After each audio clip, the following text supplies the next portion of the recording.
नमस्कार. आपलं सगळ्यांचं योजना फंड या आपल्या चॅनलमध्ये मी स्वागत करतो. बघा, कुसुम योजनेसंबंधित मी एक व्हिडिओ बनवला होता.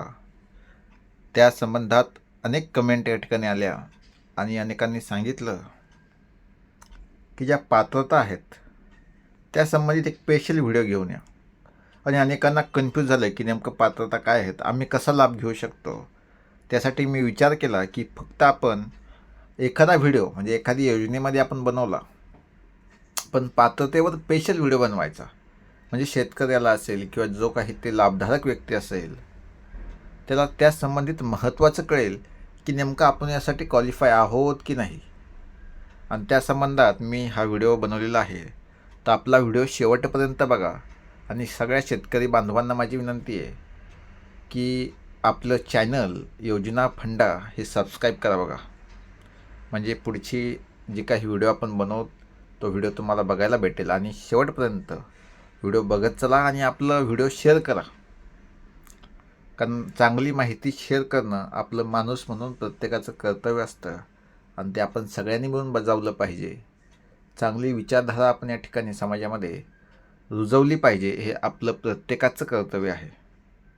तर बघा, प्रधानमंत्री कुसुम योजना ही कशासाठी, आपण शेतकरी बांधवांच्या या ठिकाणी सौर कृषी पंपासाठी ही योजना आहे. मग त्यासाठी आपण कसे क्वालिफाय असू शकू किंवा त्यासाठी काय या ठिकाणी क्वालिफाईड होण्यासाठी अटी आहेत, त्या महत्त्वाच्या अटी आपण बघणार आहोत. बघा, या ठिकाणी शेतकरी बांधवांसाठी योजना आहे, त्यामुळे या ठिकाणी पहिलंच आहे की ज्यानं अर्ज केला आहे तो पठ्ठ्या शेतकरी असावा. साहजिक आहे, योजना शेतकरी बांधवांसाठी म्हणजे तो शेतकरी असणं आवश्यकच आहे. आता अनेक ठिकाणी शेतकरी नसले तरी गैरफायदा घेत आहेत, ह्या चुकीच्या गोष्टी आहेत. आणि आपण त्या गोष्टीचं डायरेक्टली मी या ठिकाणी सांगतो की खंडन करतो. तर का, जो आपला शेतकरी बांधव खरा शेतकरी आहे, जो दिवसरात्र आपल्या शेतात घाम गाळतो, अशा शेतकरी बांधवाला त्या योजनेचा लाभ भेटलाच पाहिजे. आणि त्यासाठी आपण हा व्हिडिओ बनवत असतो. आणि असे कोणी व्यक्ती असतील जे मध्ये दलाल म्हणून हा पैसा खात असलेल्या योजनेचा, आपला चॅनल, आपलं विचारमंच, त्या सगळ्यांचा या ठिकाणी निषेध व्यक्त करतो. तर चला वळूया, या ठिकाणी ज्या काही अटी शर्ती आहेत त्या आपण बघू. बघा, शेतकऱ्याकडे शेती असणं आवश्यक आहे. म्हणजे या ठिकाणी लाभ घेण्यासाठी त्याला कृषी पंपाचा लाभ घ्यायचा आहे. आणि हा कृषी पंपाचा लाभ घ्यायचा असेल तर त्याच्याकडे शेती असणं हे महत्त्वाचंच आहे. तर तिसरी अट आहे, जमिनीवर सौरपंप बसवायचा आहे त्या जमिनीची संबंधित जे वैध कागदपत्रे आहेत, म्हणजे काय 7/12/8 आपल्याला माहीत आहे, हे त्याच्याकडे असणं आवश्यक आहे. आणि त्यावरच तो प्रूफ होणार आहे तो शेतकरी आहे. तर पंपासाठी आवश्यक पाण्याचा स्रोत, मग त्यामध्ये काय विहीर आहे, बोरवेल आहे, शेततळ आहे इत्यादी असणेसुद्धा आवश्यक आहे. आता यापूर्वी संबंधित ठिकाणी सरकारी अनुदानातून सौर कृषी पंप घेतलेला नसणे अशी अटसुद्धा लागू शकते.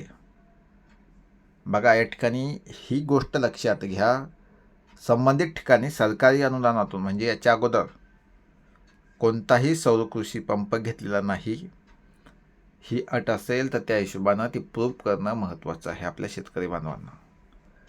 महाराष्ट्रात अर्ज करताना महावितरण, महाऊर्जा म्हणजे मेडा याच्या संबंधित नियम व उपलब्ध कोट्यानुसार निवड होते.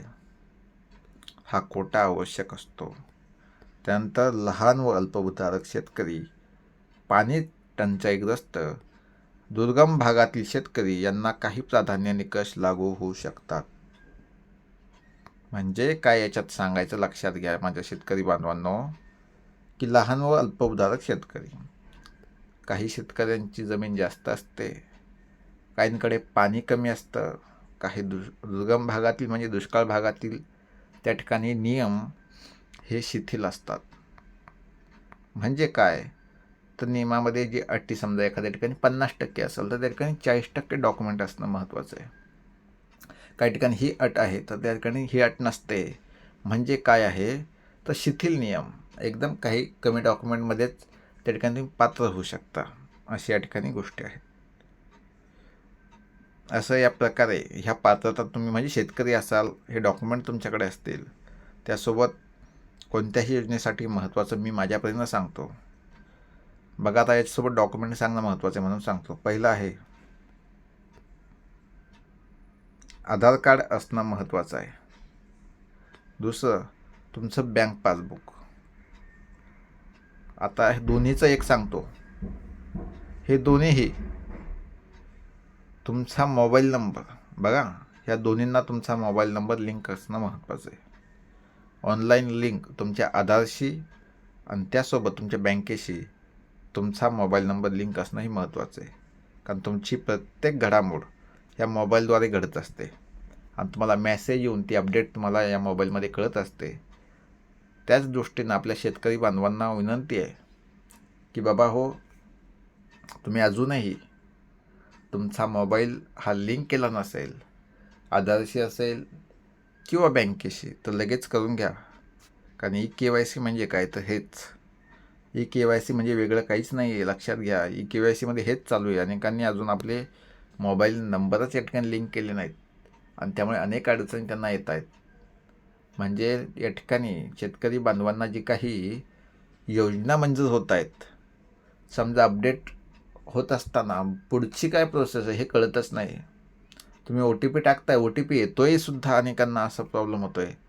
पण नंतर तुमचा मोबाईल लिंक नसल्यामुळे पुढची प्रोसेस कळत नाही. त्यामुळे ज्यांनी अजूनही आपला मोबाईल या ठिकाणी लिंक केला नसेल, त्यांनी लवकरात लवकर मोबाईल आपला लिंक करून घ्यावा ही विनंती करतो.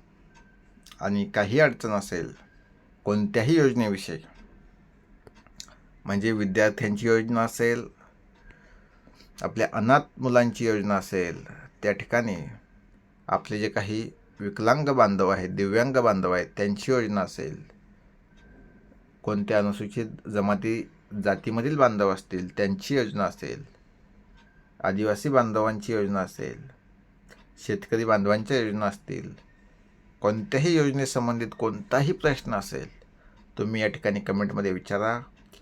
त्या संबंधित व्हिडिओ आपण घेऊन येऊ. तुम्हाला समजावून सांगण्याचा माझ्या तोडक्या मोडक्या शब्दात मी प्रयत्न करेल.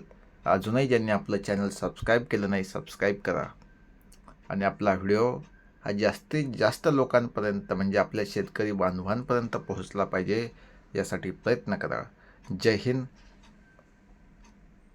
जय हिंद, वंदे मातरम, जय हिंद, जय महाराष्ट्र आणि जय हिंद, जय भारत.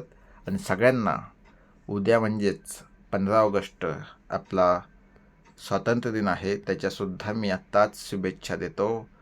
जय हिंद, जय भारत.